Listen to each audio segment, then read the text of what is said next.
Hello again, everybody, and welcome to the Mike Francesa podcast, part of the Bet Rivers Network on this Friday. Before we finish up what is technically the first half of the baseball season, although we are way past that in terms of the volume of games. Teams will have played anywhere from 96 to 98 games for the most part. But you go into the break, you take a little assessment, you get a little time off, you get to reassess things, you get to straighten things out. And teams like to shape who they are. And right now, both the Yankees and the Mets have spent this last week kind of remodeling. They're going to be active in the trade market. We know that. Okay. It's going to be a big couple of weeks finishing up July. We know that. Okay. But they've made some issues and some changes this past week. Now, the Mets were going to try and see if they could just stop the bleeding and hold serve going into the All-Star break. They've done that. Or the two games in Baltimore aside, and the first one was a tough one to take, but they've done that. Now they're going to get Senga back. Now they hope to get Manaea back. If they can get those guys back in the rotation, they can. Peterson's back on the beam after yesterday. They can start to move forward. They clearly need to bolster the bullpen. So do a lot of teams. So do the Yankees. Mets seriously need to bolster the bullpen in front of Diaz. And they have to make some decisions. And that's what this time is for, to have organizational meetings, to sit down with all your people and decide where we are and what we have to do to go forward from here. And both teams are going to be extremely busy. Now, the Yankees won the last game that they had to win against the Mets on Sunday. They turn around and won 3 games against Seattle. Last night, and that's important leading into what is a very good Cub team that'll be at Yankee Stadium this weekend. Last night was probably, in my estimate, the biggest and the most telling win the Yankees have had all year. This is what you've waited for the Yankees to do, not storm back and score 1,000 runs, not beat up a bad bullpen, to have a systematic, methodical comeback. And last night, they were as handled as a team can be. I mean, Wu was unbelievable. He walks 2 guys, he gets out of the inning. He then retires the Yankees in order for 6 straight innings. So the Yanks are getting no hit into the 8th inning. He departs the game. They bring in what they think is a quality reliever. He gives up a 2-run home run to Stanton, which was absolutely one of the biggest hits the Yanks have had all year. That's why the Yankees don't bury Stanton, because his ability to come off the bench, his ability to enter the lineup, his ability in a big game to turn a ball around at any time and change the feel and the fabric of a ball game. That home run changed that game yesterday. Now, they still had to get to Munoz in the 9th inning. Of course, after a rough outing, he was telegraphing, he was tipping his slider. Pitchers, every time a pitcher who's good gets hit hard, he's always tipping something, okay? You always hear that. You heard it again last night after the game with them. And they were on him last night, there's no question. But last night, the Yankees rallied systematically. And then what Seattle did from a managerial standpoint, you cannot walk a batter in front of Judge. It destroys your inning. It destroys any flexibility. You're not going to get around that. You then have no margin for error. And then when you add walks to it, now you get him up where you have no flexibility. You can't pitch around him, and he's going to end the game right there, which he did. So the Yankees get 2 with the Stanton homer. They get 2 with the Wells base hit with 2 out on a 3-2 count. And then they get the game winner on the Judge sac fly in the and then win the game 6-5. A game that they had no chance to win after 7 innings, a game that they were completely out of. That's the game they had to win. That was as telling and as big a win as they have had all season. Now, does that propel them to big things against the Cubs leading into the All-Star break? Let's see. The Cubs are going to put a very good lineup on the field. They're a very good team. They have some players having great years. They have terrific pitching, at least as far as what they're going to present to the Yankees. They still think they need more pitching. Everybody needs more pitching. But the Cubs in this weekend while the Mets are in Kansas City, and they hope to show everybody that Senga and Manaea are back, which would be a big step in the right direction. The Yankees, after the break, will face some tough games. They'll go to Atlanta, which, hey, it's hard to tell if Atlanta's in, out, dead, not dead. It's still dangerous. Until they completely break it down, they're still dangerous. And I don't believe they're trading Acuna anyway. Okay, I don't buy that. You know what that would cost? They're at Atlanta, then they have Toronto, then they have the Phillies, then they have Tampa Bay before they play at Miami. So seeing Tampa, seeing the Phillies, seeing Toronto, seeing Atlanta. The Mets will have the Reds and the Angels at home. Those are winnable games. Although the Reds aren't easy, especially if they have their rotation set up. And then the Mets have San Diego and San Francisco. So the bottom line is, out of the break, it's not going to be really easy for either team. The Yankees face a little tougher slate. And when you realize it's the Cubs this weekend, it should be an interesting test as they come into this series, having won 4 games in a row. Like I said, I thought last night was telling. I thought it was the biggest and the best comeback they've had all year. And it doesn't happen without that Stanton homer. And again, did it off a reliever who had given up 1 earned run in 19 innings. And then they beat one of the best closers. So, I mean, or got the 2 runs off them and then beat them after that. Very good win. To give them, to get back some of what they had given up last week in the second 6-game losing streak. If they can win 2 out of 3 against the Cubs, they go into the All-Star break feeling very good about themselves. Now, they still have issues to deal with. The LeMahieu thing is done. It wasn't easy for them to do. It was kind of tough for them to do from a emotional standpoint. They did it. Not only taking, second base away from him, but also sending him packing, which, for them was hard. Not because they owe him $22 million, because they knew he didn't take it very well. Now you put Chisholm at second base, and he has obviously been on fire offensively. Now he's back at a position he's very comfortable. The Yanks haven't flashed anybody yet who is going to win that third base job. None of these guys, they're all light-hitting guys. None of them are going to win the job. They're going to go out and get a guy. I am not for giving up even anything important for Suarez. I am not. I understand he's a rental. Still, I'd rather go, and I'm in the minority with McMahon. I know he hasn't had a good year, but hey, who's motivated on that team? Plays defense. He's under 30, and he has a Yankee Stadium swing, and you can get him for nothing now. That's the guy I would like to see them get. Let's see where they go. And obviously, they are going to be in the pitching market. Everybody pounding on the Pirates' doors. Do I think Skeens will be traded? I would doubt it. It would take an unbelievable. There's only a couple of teams that have the farm system that would give the Pirates what they want, because that move, remember, from a public relations standpoint, when you do that to your fans, when you take a guy, they watch a guy come up who could be one of the great generational pitchers, and you're going to deal him off this fast, you're basically telling them they're out in the baseball business.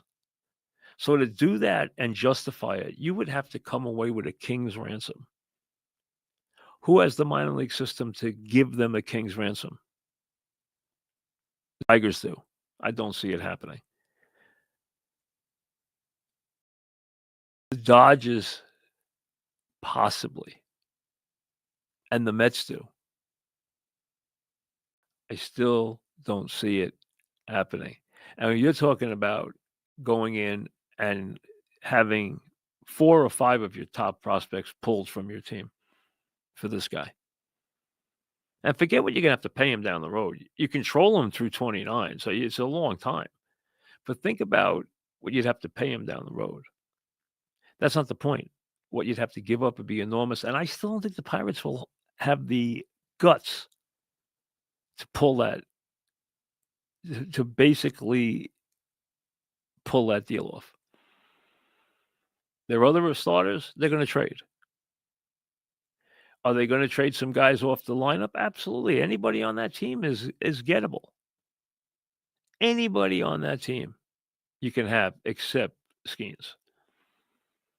Now, is there gonna be some incredible trade for one of these, for a Skeens, for an Acuna? I doubt it. I would really doubt it. I don't expect those deals to happen. I really don't. Now, does that mean the Mets couldn't make a decent sized deal? They could. They have people in the organization. They obviously can afford to pay anybody. So they could make a decent sized deal for an everyday player or for a pitcher without any question. So could the Yankees. Now, the Yankees have basically advertised that Lombard is untouchable.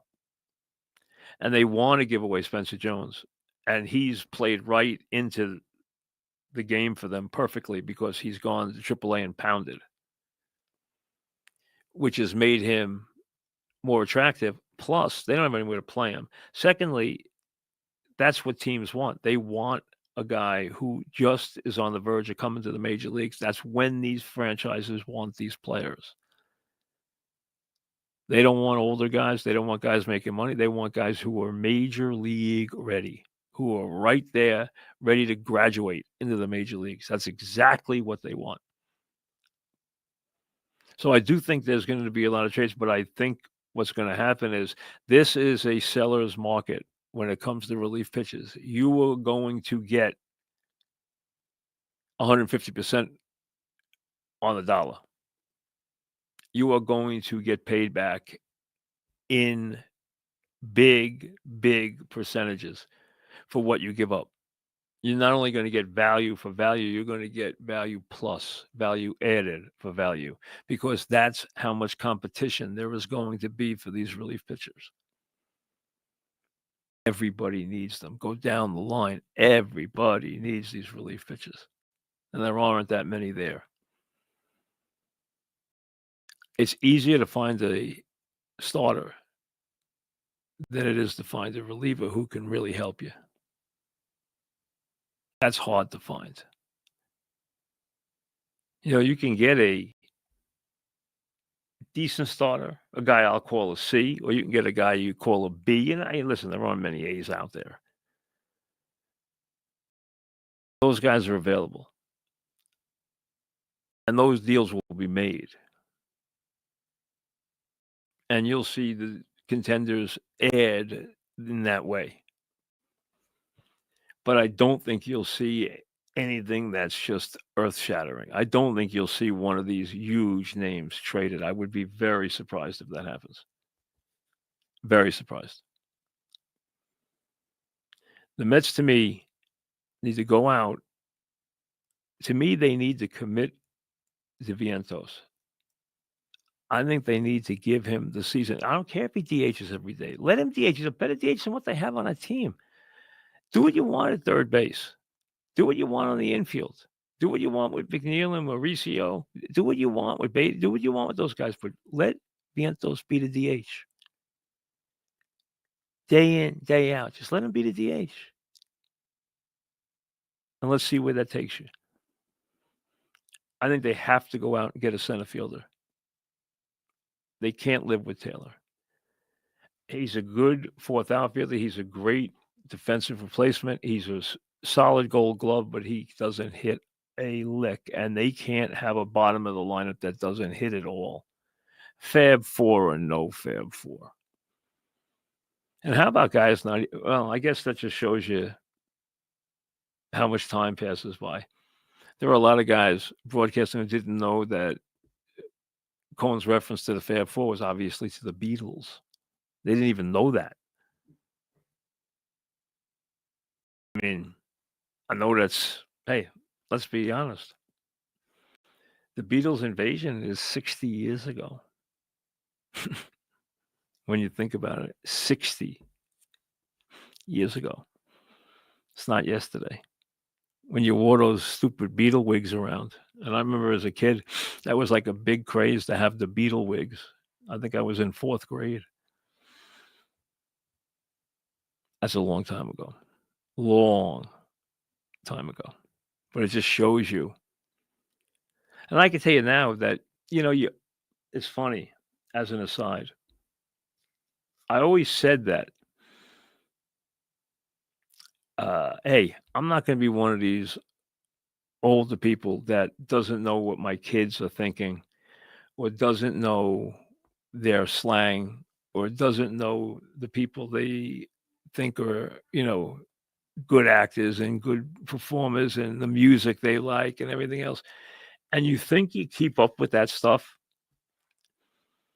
And I've tried a couple little tricks to keep up with it. One of it is to actually read People magazine, which was somebody clued me in on years ago. Read People magazine. Everybody's in there.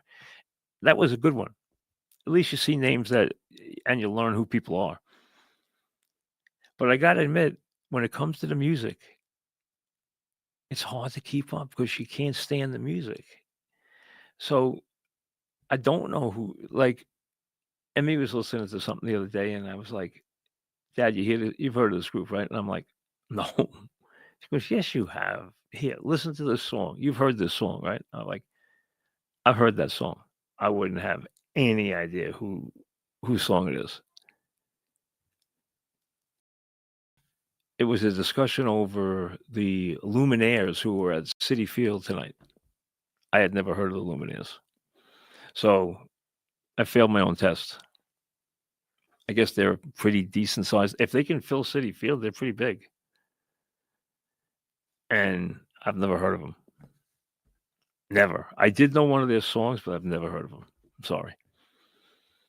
So, like I said, what I said wouldn't happen happened. And it did happen with rap music anyway because I didn't like it. I just couldn't listen to it. I didn't like it.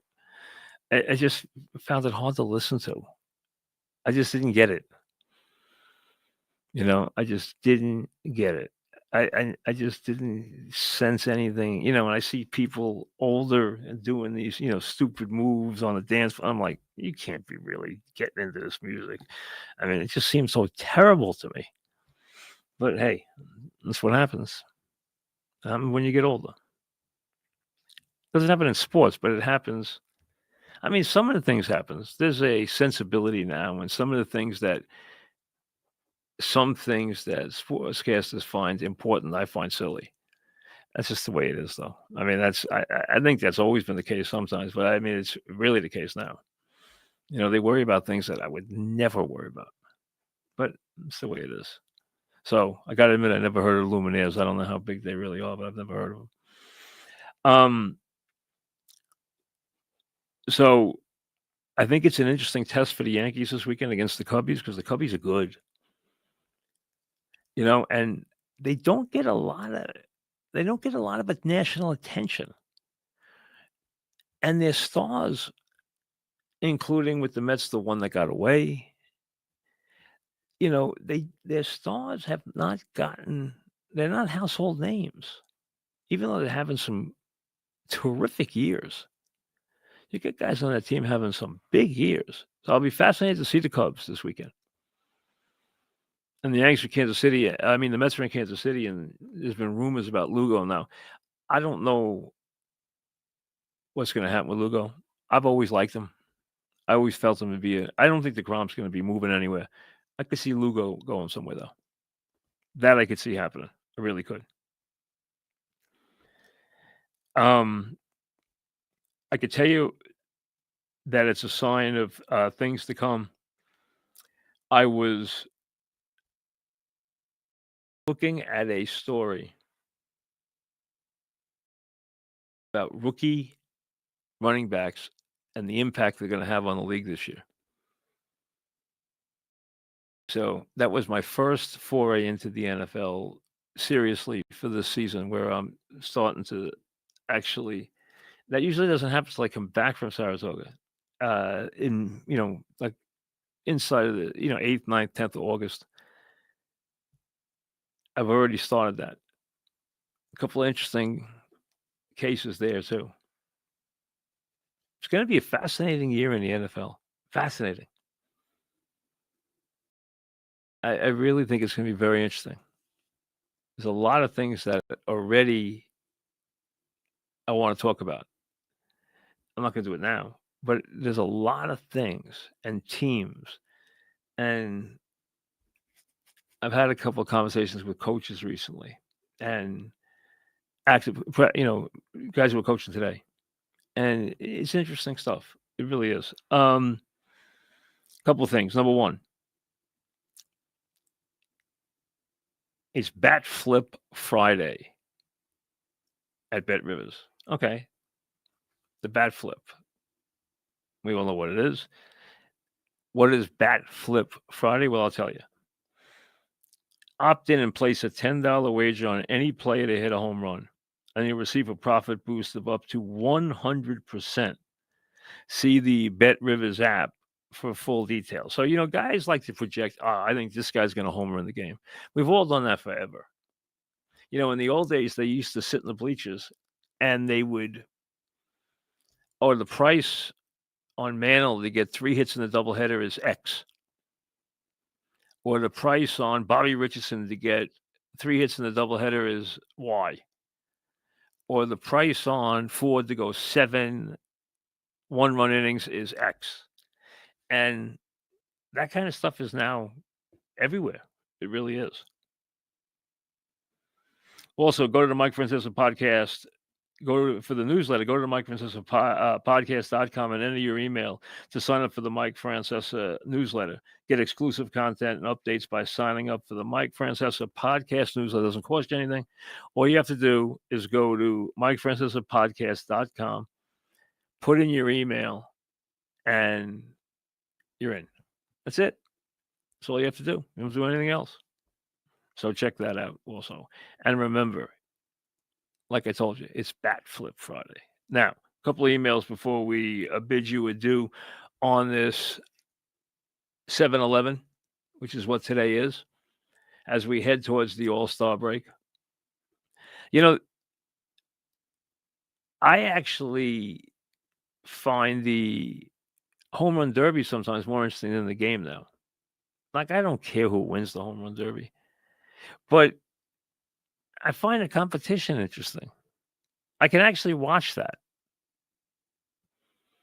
The game, yeah, I don't care. The game is not. It's never good. But All-Star games are never good. At least the baseball All-Star game can happen because it's a sport that is conducive to that, because it's an individual sport. All right, here we go. Just send your emails to MikeFrancesa'Podcast@gmail.com. So send for emails, send them to MikeFrancesa'Podcast@gmail.com. All right. Sean starts us off. What is your reaction to the Kansas City podcaster criticizing Mahomes for his weight and for allegedly being out of shape? The last thing I'm worried about is Mahomes. I'm going to tell you that right now. Now, I will give Mahomes the benefit of the doubt. It is still 2 months to the start of the season. I'm sure he will be ready to play. And if he's not, we'll be the first to tell you that he's not ready to play. But I'm not worried about Mahomes. I'm sorry. Kansas City's fascinating, though. They're on if you look, they're everywhere. They are. It's almost like the NFL said, hey, how many more years do we think we can get out of Andy Reid and Mahomes and Kelsey and all these guys? We better take advantage of it and put them here. You look this year, they're everywhere. Thursday night game opens the season. The next night, it's the Chargers and the Chiefs. Okay. They're even on Friday this year. So it's Thursday and Friday before we get to Sunday. And the Chiefs are everywhere.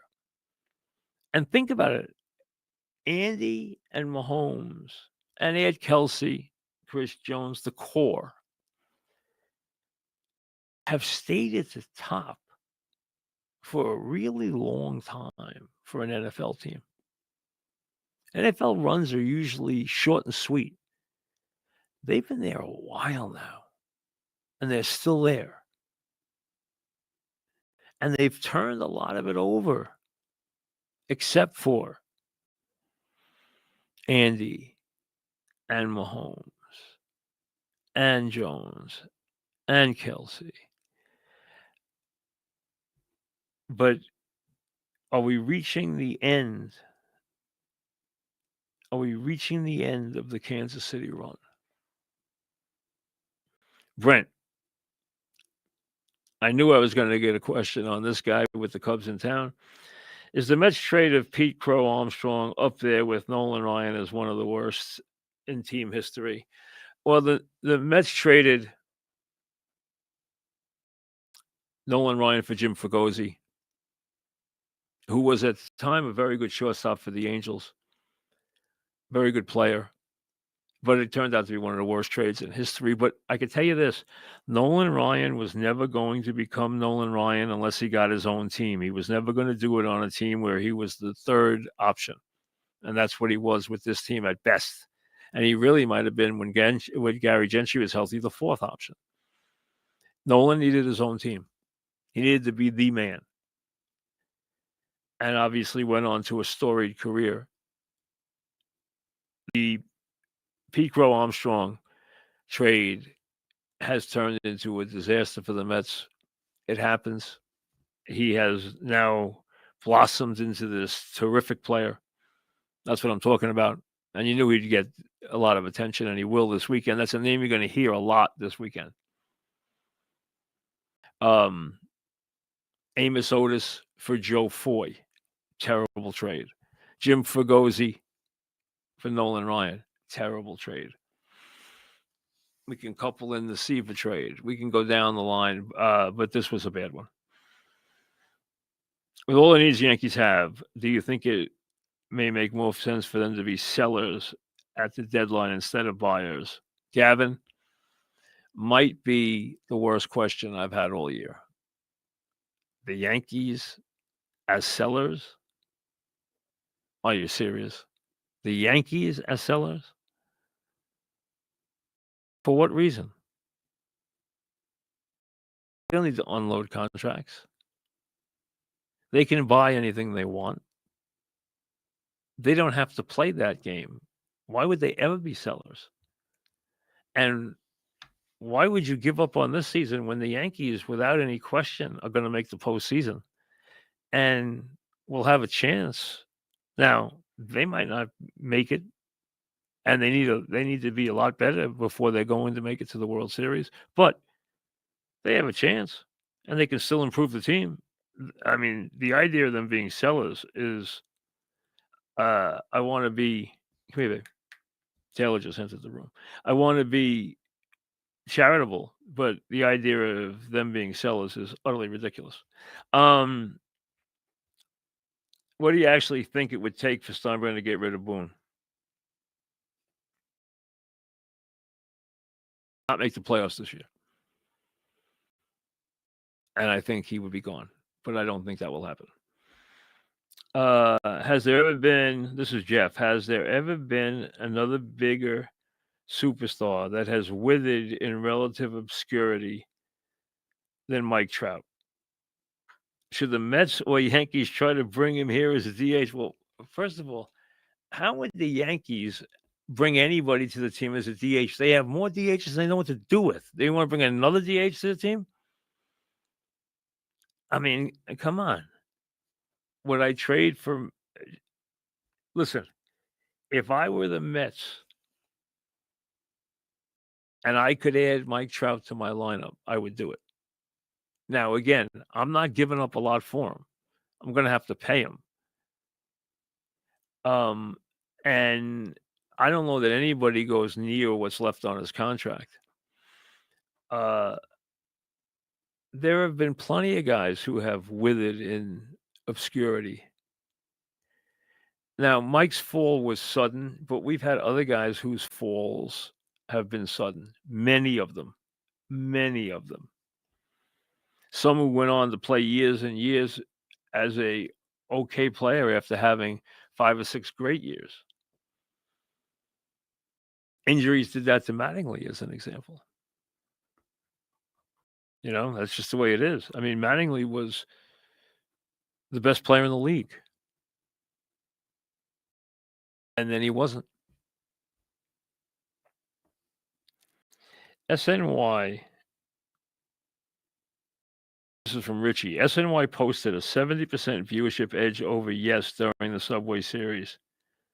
Do you think Yankee fans were watching SNY or just more Met fans watching overall? I have not seen those numbers. If those numbers are true, that would be very surprising to me. That it would be that stark. You're telling me they had 70% more viewers? I'd have to confirm those numbers. I'm not saying that you got them wrong, Richie, because I have not looked at the numbers, but those numbers would be extremely surprising to me. I think Yankee fans watch Yes. I think Met fans watch SNY, just like people who lean to the right watch Fox and people who lean to the left watch MSNBC or CNN. I think it's the same thing. People, for the most part, go where they feel they're going to get what plays to what they are comfortable with and what they like. Now, the crazy diehard Yankee fan who never sees anything wrong and has pinstripe pajamas, that guy's on Yes.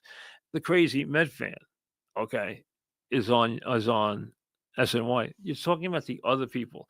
And really what you want to know is, what is the guy who's in between, who watches that as an event? Where does he watch? Now, I'm not going to get into better broadcasters because there would be people who would say I'm not being fair. Okay. Gary Cohen happens to be an exceptional baseball broadcaster. Now, I think on the radio, he's the best baseball broadcaster in the country. I don't think he's the best TV baseball broadcaster. I think he's good. And I think he's made a very, very good transition. And it was not an easy transition for him, and one he was not comfortable with. But from a radio standpoint, I felt that he was second to Vin Scully as a radio broadcaster, as a play-by-play guy. He is a brilliant radio play-by-play guy. Howie Rose is a superb radio play-by-play guy. Superb. I mean, meaning that there is okay, there is good, and there is much better than good. Howie's much better than good. And Gary Cohen's ahead of Howie. But Howie is, I can listen to Howie any day of the week doing a game, and I feel like I am not missing anything. He is superb. He is a really good baseball play-by-play guy. Really good. And remember, it's a different job. When you are doing television, your job is to be the traffic cop. You're also the voice of the director. You're playing to the pictures. The director's leading you with the pictures. Plus, your job is to make the analysts as good as they can be, especially in a 3-man booth. Make it conversational, but make it informational, but also bring them out because they're the stars on TV. The analyst, the play-by-play man is the man on radio. The analyst is supposed to be the star on television. understand the difference. The good play-by-play guy on TV is setting up the analyst. He's making the analyst the star. And he is very much the traffic cop. On radio, a lot of those guys could work alone. They could work without a a analyst. They don't even need one, really, to be honest with you, because they can cover everything themselves. And some guys preferred to in the old days work alone. It's a whole different world completely. But if those numbers were real, Mons just sent them to me. 3 Subway Series games averaged 70%. Wow. Let's see what it says. 3 Subway Series games from July 4, 5, 6 averaged 356,000 viewers on SNY, 70% over what the S Network drew for the series. Now, I can tell you, in recent years, I haven't paid attention to those numbers because, listen, in the old days, I knew what everybody's numbers were and everything, especially what ours were all the time. Right? I haven't paid attention, so I don't know if Yes has made tremendous inroads. Clearly, the Mets are more popular now than they were. Met attendance is up almost 10,000 per game, and Soto being worth 10,000 per game completely justifies signing him from a economic standpoint. You know how much money you make by having 10,000 more per game in the building? Astronomical. I don't know if that's from this year or has that been building in recent years and the Yankees have been losing. That I don't know. But that's dramatic. That is dramatic and really overwhelming. And any way that SNY would want to, any way they would want to present that, we have a better broadcast, we have better announcers, we have a more exciting program, we have a more exciting team. Whatever you want to do, when your numbers are that good, you can do it. That's tough on it. That's a big shot in the. That's a shot across the bow to say yes. Those numbers are staggering. They really are. And I don't know if that's new or that's been building. That I can't. I haven't paid attention to the numbers, to be honest with you. But those numbers are accurate. So I give credit to the emailer for that, and they're very telling. Yes, they are very, very telling. I mean, they are very dramatic. And they're numbers that I'm sure SNY is not only crowing about, but are running to advertisers everywhere to make sure everybody knows what those numbers are, because those numbers, wow. Do I think there are more Met fans? I do not. I think that is stock. I think now we're playing in a fairly level city. Met attendance has gone from 18 to almost fourth this year. They've not caught the Yankees, but they've gone from 18th, which Cohen was very upset about. And I'm telling you, the biggest reason why is Soto. You give people an attraction that they think is worth going to see, that you get excited about. Here's a perfect example. Say what you will about A-Rod. The Yankees never drew 4 million people until A-Rod was on the team. Never. Their biggest attendances were those years. So, I mean, it took the Yankees a long time to build their attendance. Through the 90s, they built their attendance up and up and up and up, and they've never had an attendance issue since then. But their biggest years, now remember, they don't have as many people. They can't fit as many people as the old stadium did. Okay, but 2004, go look at what their attendance was. 2003, go look what their attendance was. 2004. big. This is telling to me. Now, I was not aware of that, but I'm sure SNY is crowing, I'm sure, and they have every right to. We'll see you later.